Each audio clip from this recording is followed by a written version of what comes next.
चोर की दाढ़ी में तिनका। अकबर बीरबल की कहानी। तो बच्चों, अकबर और बीरबल की कई कहानियाँ प्रसिद्ध है। यह कहानियाँ सभी के दिल में अपनी छाप छोड़ने के साथ साथ अच्छी शिक्षा देने का भी काम करती हैं। उन्हीं में से एक है चोर की दाढ़ी में तिनका। एक बार की बात है, बादशाह अकबर की सबसे प्यारी अंगूठी अचानक गुम हो गई थी।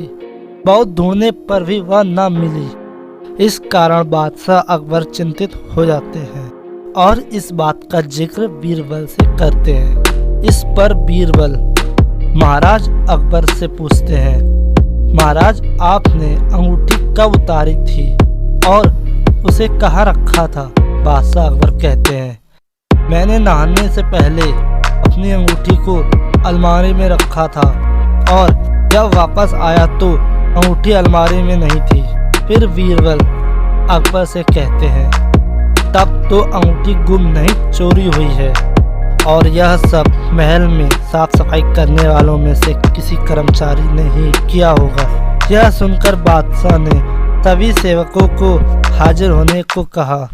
उनके कमरे में साफ सफाई करने के लिए कुछ 5 कर्मचारी तैनात थे और पांचों हाजिर हो गए। सेवकों को हाजिर होने के बाद बीरबल ने उन सभी को कहा, महाराज की अंगूठी चोरी हो गई है जो अलमारी में रखी थी। अगर आप में से किसी ने उठाई है तो बता दे, वरना मुझे अलमारी से ही पूछना पड़ेगा।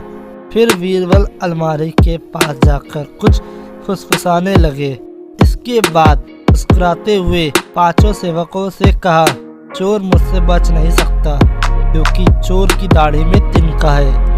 यह बात सुनकर उन पांचों में से एक ने से नजर बचाकर दाढ़ी में हाथ फेरा, जैसे कि वह तिनका निकालने की कोशिश कर रहा हो।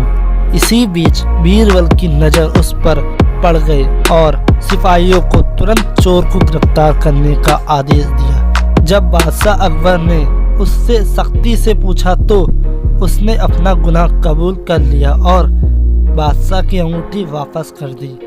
बादशाह अकबर अपनी अंगूठी पाकर बेहद प्रसन्न हुए। चोर की दाढ़ी में तिनका। इस कहानी से यह सीख मिलती है कि ताकत की जगह दिमाग का इस्तेमाल करने से ही हर समस्या का हल मिल सकता है। तो दोस्तों, वीडियो अगर अच्छा लगा हो तो लाइक कर दीजिएगा। Thank you for watching.